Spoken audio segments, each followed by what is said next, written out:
Hey guys, how you doing? So Sean here again. I want to bring you a guide today called Let's Talk About the Water. So I want to go over a couple of things really. There's a bit of a difference between open water maps and closed water maps, shared water, all those sorts of things. So with the water maps, I've actually picked Dueling Islands, and this one doesn't see a lot of play these days, but it is one that people do like to play off the ladder from time to time on their own, or like to see in the show matches because it is a bit of a funny map. I want to sort of go over what kind of builds you can do on it and on, shared water maps that you really might be able to get away with that you might not think you would be able to, considering the map design that are actually really, really good. Should probably take that actually. And like I said, I probably should have taken that ASAP. I can even get hunting dogs because I'm safe on this little island here. So I'm actually free to get a lot of economic techs, and I'll show you why, guys. Because truth be told, even though it is an island map and it is brutal in the sense that you can be locked off entirely, and sorry about the lack of a full screen, I'll go to that now.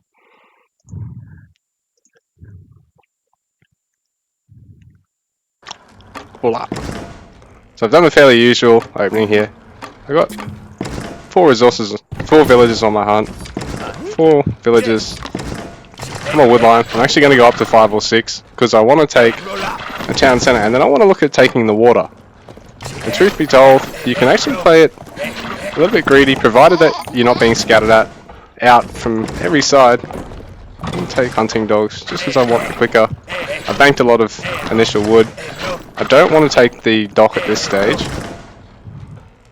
I do want to take some stone though.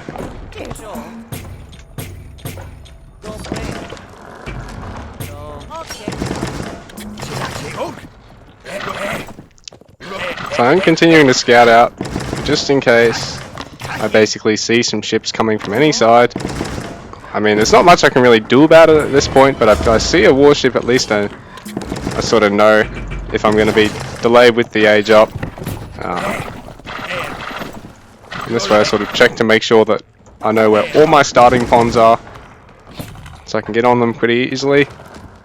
You go up to... Oh, I don't actually have another hunt, do I?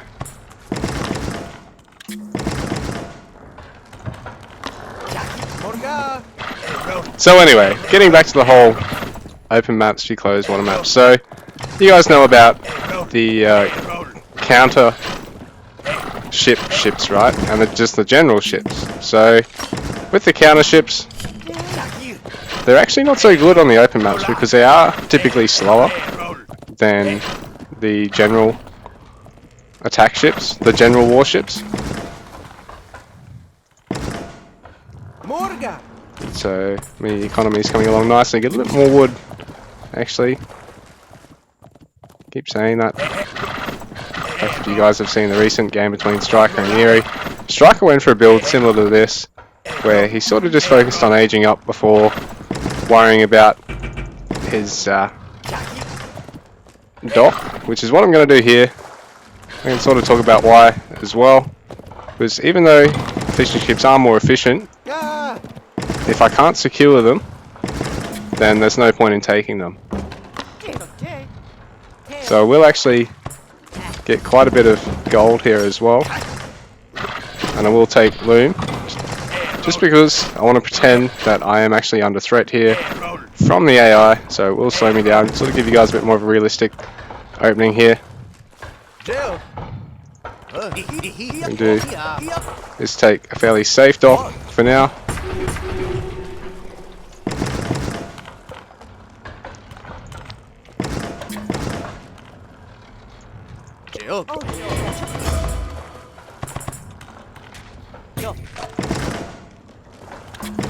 And take the second town center. Come on, what are you doing? Use it to actually defend this spot. Sort of like a tower.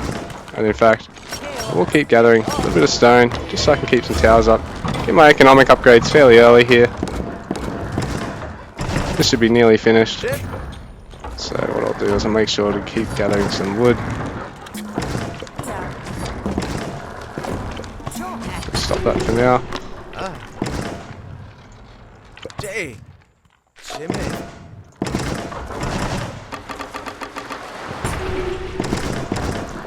I've nearly got the wood.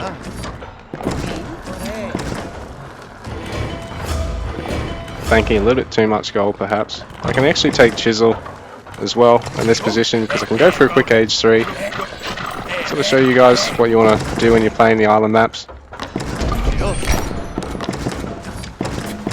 So now I've got 2 villager production, so I want to look at taking all my land resources. They're not a lot of them, so I'll just pretend that doesn't exist. I actually stack these. Make sure to get all of those. Actually get net lures really early here. Keep that on the backside. So there's something there. I saw a red. There's a fishing ship there to come and scout.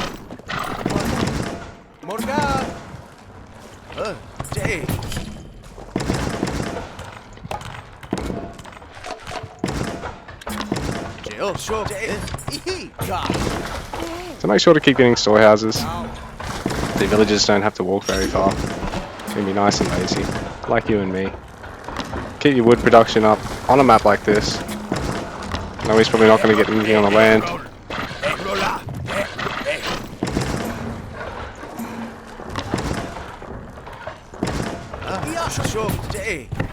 And where's a good spot for this? I'm going to chuck this here.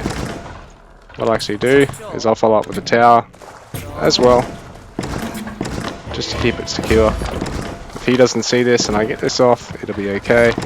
But just in case, I'll actually get a swan ship behind this. And look at taking a dock over this side as well. That's where I sort of got multiple spots open. Left my scout right at the edge there, so I can see any incoming traffic. Take a dock up here as well. Like I said, keep the wood production really booming. A couple of villagers back on the gold. Take another wood line on one side. And if you're worried about him really hitting your workers because they're close to the coast, take the furthest away wood line from the coast. You know, get the swan ship production out. Get these on several hotkeys so you can actually flick between them. You're not going to take land units for the time being on a map like this.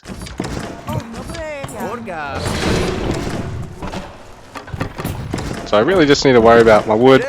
Keep getting more houses. Put them towards the center because then you're not going to lose them. Worry about putting towers on the outside of the map for now.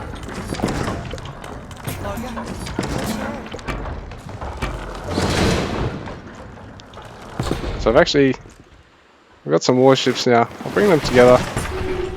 Make all these go to the same point.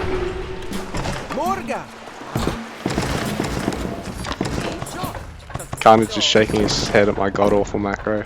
I can probably have fit in Picker's gloves a little bit earlier, actually.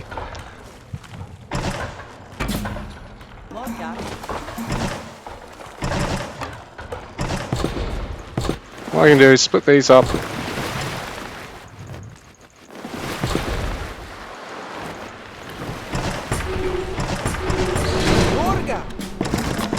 Keep my villager production up as well. Make sure to keep gathering enough wood and having enough houses. Actually build whatever I please.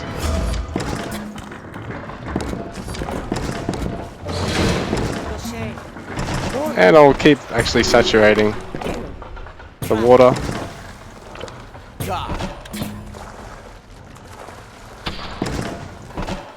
And use these two as more of a macro dock setup. Use these. Actually combine them all back up into one because I'm not worried about being attacked.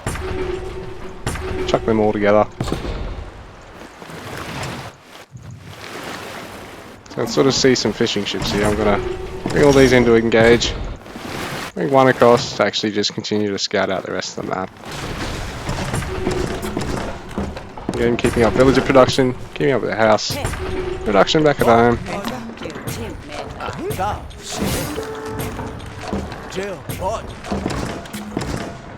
And so he's now got warships, so the beauty of warships is that you can really micro a lot, so if he's going to attack he can miss. So what I want to do is basically as they go to fire, pull back in another direction. And keep macroing up behind this as you do it. Get your warship production up. Keep dodging shots. It's really important. What you got to do is click one way, then click the other.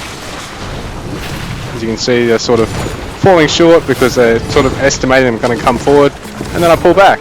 Or they think I'm going to go left, so I go right. Or right, then I'm going to go left. And, you know, it's a bit like boxing on the water, really. It's something that takes a little bit of practice to get used to, particularly when latency gets involved. It's really easy to showcase it in a game like this, because I don't have to worry about ping. And here we go, I just need the rest of my houses, don't need that many. And so I've really won back water control. I've got the dock advantage, even though he probably opted for a quicker dock than I did. And he's even got merchant transports to try and... oh, he's even got a ram ship. So what I can do is just run this right past the rest of my units. Pull him back as well, pull him back as well. So I can trade, because that ram ship is supposed to counter these, but the ram ship moves at 8 speed, this moves at 10 speed.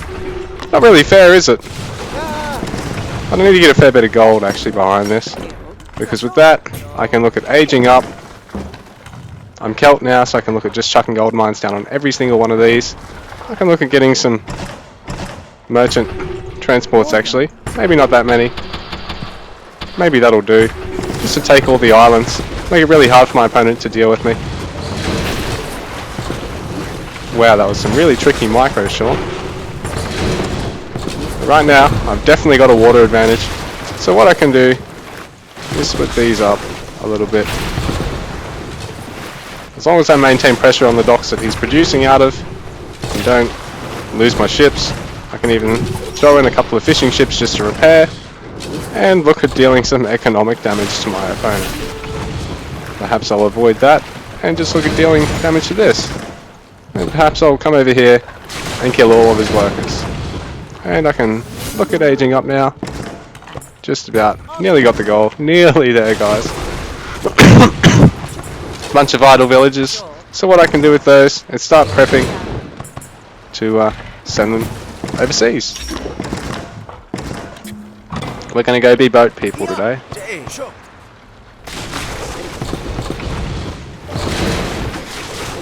So I'll bring this fella back. You can see only 8 speed on this poor bastard, so he's going to get kited to death. Not even getting his full opportunity to get damage off. Continuing to produce fishing warships. Let's sneak in.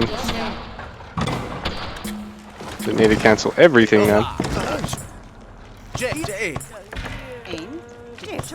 So I probably should have had a bit of a better plan here with this, but it's alright. So I can send this fella. Actually, what I'll do is I'll contest the closest one to him, because I can really stuff him over now, because that's where he'd want to expand to, so that's where I'm going to expand to. It's a bit like a forward TC play, if you've ever had that done to you. Not very fun to play against. And yeah, guys, so that's just a bit of a tip guide to how you want to sort of approach the water maps. Again, like you kind of saw, the warships that are quicker are typically better in the nice open water on maps like Mountain Crossing and stuff. It's a little bit easier to really make use of the ram ships and the fire ships, even though they're slower and they've got the slower projectile. And, you know, denying your opponent's opportunity to take quick expansions after you've already mounted pressure on his base. And I mean, my next villagers, I'm probably just going to send straight over to him, for instance. It's really, really worthwhile, because now he can't take this yet. If he sends villagers here, he's going to get a nasty surprise. I've already started my town centre. And on a map like this, you just want to make sure you maintain control over every angle of the water, and that you're dealing harass where you can. So realistically, you can call a game like this a 1 game. Alright, thanks for watching, guys.